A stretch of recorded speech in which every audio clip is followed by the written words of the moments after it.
Hello मेरे YouTube friends, स्वागत है आपका हमारे YouTube चैनल कॉमर्स भारती में। मैं विकास भारती आज आपके लिए लेके आया हूँ माइक्रो इकोनॉमिक्स की वीडियो नंबर 5 जो बेस्ड होगी प्रोडक्शन पॉसिबिलिटी कर्व के ऊपर। तो प्रोडक्शन पॉसिबिलिटी कर्व है क्या? प्रोडक्शन पॉसिबिलिटी कर्व जनरली दो गुड्स के बिटवीन पाए जाने वाले डिफरेंट पॉसिबल कॉम्बिनेशन को रिप्रेजेंट करने का काम करती है। जब आपकी इकोनॉमी में जो गिवन रिसोर्सेज होते हैं उनके अल्टरनेटिव यूजेज होते हैं, बट वो रिसोर्सेज आपको लिमिटेड मैनर में गिवन होते हैं ड्यू टू स्कैरसिटी प्रॉब्लम। इसका मीनिंग भी सिमिलर इसी बात को रिप्रेजेंट करता है। चलिए देखते हैं। Production possibility curve is a curve that represent different possible combination of two goods that can be produced with the given resources. It means आपकी कंट्री के गिवन रिसोर्सेज को प्रॉपर मैनर में यूटिलाइजेशन करते हुए दो गुड्स के between differentiate possible combination को represent करने का जो काम करेगी उसे आप क्या बोलोगे? Production possibility curve. Mister Shyam नाम का एक फार्मर है। उसके पास 1 हेक्टेयर एग्रीकल्चर लैंड है। उस 1 हेक्टेयर एग्रीकल्चर लैंड में या तो वो वीट का प्रोडक्शन कर सकता है, या वो राइस का प्रोडक्शन कर सकता है, या वो बोथ का प्रोडक्शन कर सकता है। ये डिपेंड करता है उसकी इनकम जनरेशन के ऊपर कि किस प्रोडक्ट की मैन्युफैक्चरिंग करने से उसको हैवी रिटर्न मिलेगा। जिस प्रोडक्ट की मैन्युफैक्चरिंग से उसका रिटर्न इंक्रीजिंग ट्रेंड में बढ़ता चला जाएगा तो वो फार्मर उसकी प्रोडक्टिविटी को बढ़ाता चला जाएगा, और जिससे उसका रिटर्न कम होता चला जाएगा वो ऑब्वियसली उसकी प्रोडक्टिविटी को, उसके प्रोडक्शन को रिड्यूस करता चला जाएगा। तो अब डिपेंड करता है, वो सारा का सारा वीट का प्रोडक्शन भी कर सकता है, वो एग्रीकल्चर लैंड पे राइस का भी सारा का सारा प्रोडक्शन कर सकता है, या 50-50 प्रपोर्शन में कर सकता है, 70-30 प्रपोर्शन में कर सकता है, 60-40 प्रपोर्शन में कर सकता है। तो इस तरह दो गुड्स, याद रखिएगा, दो गुड्स के बिटवीन जब आप डिफरेंट पॉसिबल कॉम्बिनेशन को निकालने के लिए जा रहे हो उसके रिप्रेजेंटेशन को ही प्रोडक्शन पॉसिबिलिटी कर्व का नाम दिया गया है। देखिए, अब हम इसे एक टेबल के थ्रू रिप्रेजेंट करने वाले हैं। फर्स्ट केस में कॉम्बिनेशन नंबर फर्स्ट में मिस्टर श्याम 100 की 100 यूनिट किसकी मैन्युफैक्चर करता है? वीट की। तो अगर वो सारी यूनिट वीट की मैन्युफैक्चर करता है तो आपकी जो राइस की मैन्युफैक्चरिंग यूनिट होगी वो क्या होगी? 0। आगे बढ़ते हैं। आफ्टर दैट उसे कुछ रियलाइज होता है कि उसको जो इनकम जनरेशन होने लग रही है उस इनकम जनरेशन में कुछ एक्सपेरिमेंटल एक्टिविटीज करके वो कुछ हद तक चेंज कर सकता है। मे बी उससे उसकी इनकम इंक्रीज भी हो सकती है और डिक्रीज भी हो सकती है। तो उसने after that combination number second उठाया।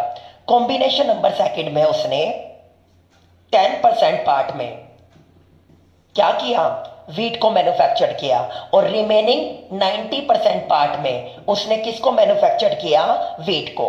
तो 90 यूनिट्स उसने किसकी उठाई? वीट की। तो 10 यूनिट्स किसके मैन्युफैक्चर की? उसने राइस की। After that combination number C क्या बोलता है? फार्मर ने 70 यूनिट्स किसकी मैन्युफैक्चर की? वीट की। तो 20 यूनिट्स किसकी मैन्युफैक्चर की? आपकी राइस की। कॉम्बिनेशन नंबर डी में 40 यूनिट्स किसकी? वीट की। 30 यूनिट्स किसकी? राइस की। And at last combination number ई में उसे पता चला कि जैसे जैसे मैं राइस को प्रोड्यूस करता जा रहा हूं वहां से मेरे को इनकम ज्यादा रियलाइज हो रही है इन कंपेयर ऑफ वीट। तो सर क्यों ना वो ऐसा कर दे कि दोनों की कॉमोडिटी को इंक्रीज कर दे? नहीं, ये पॉसिबल नहीं है ड्यू टू स्केयर रिसोर्सेज। आपकी इकोनॉमी में रिसोर्सेज स्केयर होते हैं। तो उसने एट लास्ट ई में 0 यूनिट मैन्युफैक्चर की वीट की, और सारी की सारी यूनिट किसकी मैन्युफैक्चर कर दी? राइस की। तो फ्रेंड्स, जब आप प्रोडक्शन पॉसिबिलिटी शेड्यूल को ग्राफिकली रिप्रेजेंट करने के लिए जाते हो तो वो ऑटोमेटिकली कन्वर्ट हो जाता है प्रोडक्शन पॉसिबिलिटी कर्व, क्योंकि कर्व का मतलब क्या होता है? Graphic presentation. अब मैं इस शेड्यूल को कर्व के थ्रू एक डायग्राम पर दिखाने वाला हूं। देखिए, आपने फर्स्ट कॉम्बिनेशन में वीट की कितनी यूनिट ली? 100। राइस की कितनी ली? 0। मैं ओ एक्स पे किसको रिप्रेजेंट करता हूं? राइस को। और ओ वाई पे हम किसको रिप्रेजेंट करते हैं? वीट को। वीट की अगर हमने 100 यूनिट्स ली तो राइस की कितनी यूनिट्स ली? 0। सेकंड कॉम्बिनेशन में हमने वीट की कितनी यूनिट कर दी? 90। और राइस की कितनी यूनिट कर दी? 10। तो इस तरह मैंने जैसे ही आपके राइस के प्रोडक्शन को बढ़ाया तो वीट के प्रोडक्शन को मैंने वहां पर कम कर दिया। आफ्टर दैट मैंने वीट की कितनी कर दी? 70। राइस की कितनी कर दी? 10 से 20। नेक्स्ट केस में मैंने वीट की कितनी यूनिट कर दी? 40। एंड राइस की कितनी कर दी? 30। और एट लास्ट मैं राइस की 40 यूनिट्स को मैन्युफैक्चर करने के लिए वीट की 0 यूनिट मैन्युफैक्चर करूंगा। यहां पर आपके लिए एक और बात याद करने लायक है। प्रोडक्शन पॉसिबिलिटी कर्व की जो शेप होती है वो कनकेव होती है, concave to the origin. Origin एक होता है कॉन्वेक्स। कॉन्वेक्स का मतलब अंदर से बाहर की तरफ जाना। उसके अपोजिट अनदर वन पोजीशन होते हैं कनकेव। कनकेव का मतलब बाहर से अंदर की तरफ मुंह दिखाना। ये जो पोजीशन आपके बाहर से अंदर की तरफ मुंह दिखाने की है। अब इसका रीजन सुनिए। आपका पीपीसी कर्व कनकेव शेप में क्यों होता है? देखिए, राइस की first of all first combination में आपने 0 यूनिट उगाई। वीट की कितनी यूनिट उगाई थी आपने? 100। राइस की 10 यूनिट्स मैन्युफैक्चर्ड करने के लिए आपको वीट की 10 यूनिट्स सैक्रिफाइस करनी पड़ी। नेक्स्ट वन में राइस की एडिशनल 10 यूनिट को मैन्युफैक्चर करने के लिए आपको वीट की -20 यूनिट्स सैक्रिफाइस करनी पड़ी। उसके बाद राइस की अनदर 10 यूनिट को मैन्युफैक्चर करने के लिए आपको वीट की 30 यूनिट्स सैक्रिफाइस करनी पड़ी। और लास्ट कॉम्बिनेशन में राइस की 10 एडिशनल यूनिट को मैन्युफैक्चर करने के लिए आपको वीट की 40 यूनिट्स सैक्रिफाइस करनी पड़ी। 40 यूनिट्स। पहले कितने का सैक्रिफाइस किया आपने? 10 का। आफ्टर दैट कितने का किया? 20। फिर कितने का किया? 30। और फिर कितने का किया? 40। आपकी पर 10 एडिशनल यूनिट राइस की इंक्रीज करने के लिए आपको ज्यादा से ज्यादा यूनिट का सैक्रिफाइस करना पड़ रहा है वीट का। तो फ्रेंड्स, यही रीजन होता है आपका एक फैक्टर की मैन्युफैक्चरिंग को इंक्रीज करने के लिए आपको उसके अपोजिट अनदर फैक्टर की मैक्सिमम से मैक्सिमम यूनिट सैक्रिफाइस करनी पड़ती है।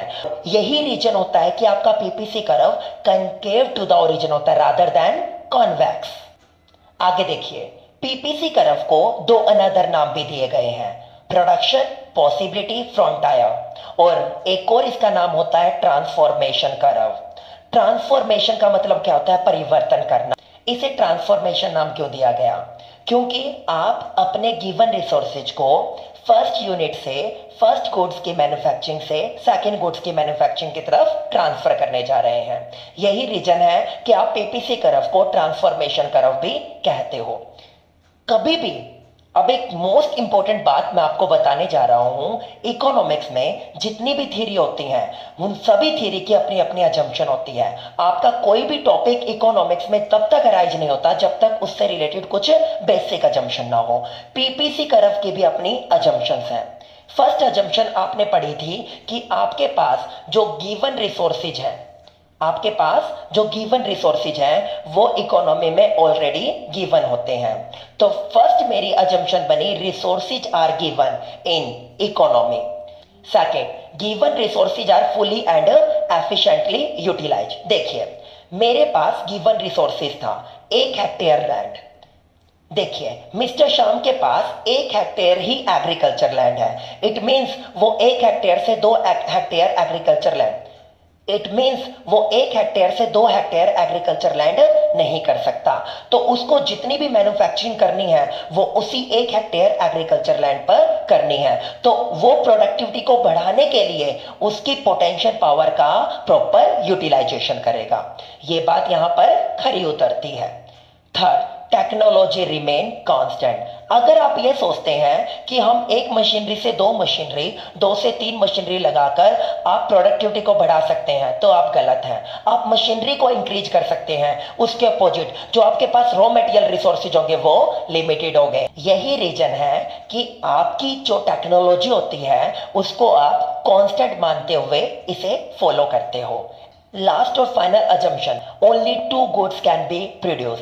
आपने पीपीसी में स्टार्टिंग में पढ़ा, दो गुड्स के पॉसिबल कॉम्बिनेशन को रिप्रेजेंट करता है। इट मींस आप अपने गिवन रिसोर्सेज को दो गुड्स के ऊपर ही लगाने वाले हो, वट एवर वो एप्पल और ऑरेंजेज हो, वट एवर वो व्हीट और राइस हो, या अनदर कोई भी कॉम्बिनेशन, तो वो दो गुड्स को ही मैन्युफैक्चर करने से रिलेटेड पीपीसी कर्व बनने वाली है।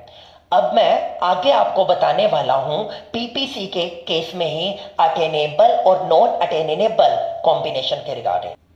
तो डियर फ्रेंड्स, जो हमें गिवन रिसोर्सेज हैं, अगर किसी फार्मर के थ्रू या किसी भी प्रोड्यूसर के थ्रू उन रिसोर्सेज का प्रॉपर यूटिलाइजेशन किया जाता है और वेस्टेज को मिनिमाइज किया जाता है, तो उससे प्रोडक्टिविटी क्या हो जाएगी? इंक्रीज। और कॉस्ट क्या हो जाएगी? कम। तो आपके गिवन रिसोर्सेज का प्रॉपर यूटिलाइजेशन करते हुए जब फार्मर के थ्रू या प्रोड्यूसर के थ्रू पोटेंशियल पावर को इंक्रीज करने का काम किया जाता है, तो उस केस में आपका जो पीपीसी कर्व होगा वो अपने टारगेट को अटेन करने में कामयाब हो जाता है। उसी को नाम दिया जाता है अटेनेबल कॉम्बिनेशन, जहां पर आपके जो पॉइंट प्लॉट किए जाते हैं वो पीपीसी कर्व के बिल्कुल ऊपर पाए जाते हैं। इसके अपोजिट एक वर्ड यूज करते हैं हम, non attainable combination. Non attainable combination का मतलब जो टारगेट अचीव नहीं किया जा सकता। लाइक आपके पास एक एग्रीकल्चर लैंड है, उस एग्रीकल्चर लैंड पर आप मैक्सिमम 400 केजी वीट का प्रोडक्शन कर सकते हैं। अगर मैं आपको बोलूं कि सिमिलर एग्रीकल्चर लैंड पर आपको 4000 केजी वीट का प्रोडक्शन करना है, तो ये टारगेट आपके थ्रू अचीव नहीं किया जा सकता। तो जहां पर आपकी रिसोर्सेज की स्कैरसिटी की वजह से आप अपनी इकोनॉमी में जो टारगेट है उन्हें अचीव करने में नाकामयाब हो जाते हो, तो उन्हें नाम क्या दिया जाता है? Non attainable combination. ये हमेशा आपको पीपीसी कर्व के अपर साइड में मिलेंगे। एक होता है अंडर यूटिलाइजेशन। अंडर यूटिलाइजेशन के केस में आपकी इकोनॉमी में जो गिवन रिसोर्सेज होते हैं, आपके प्रोड्यूसर के थ्रू उन गिवन रिसोर्सेज का प्रॉपर यूटिलाइजेशन नहीं किया जाता, और दैट्स व्हाई आपकी एक्चुअल परफॉर्मेंस लेस देन क्या हो जाती है? Potential performance. उस केस में आपके जो पॉइंट होते हैं वो पीपीसी के लेफ्ट हैंड साइड में अंदर की तरफ रिप्रेजेंट किए जाते हैं।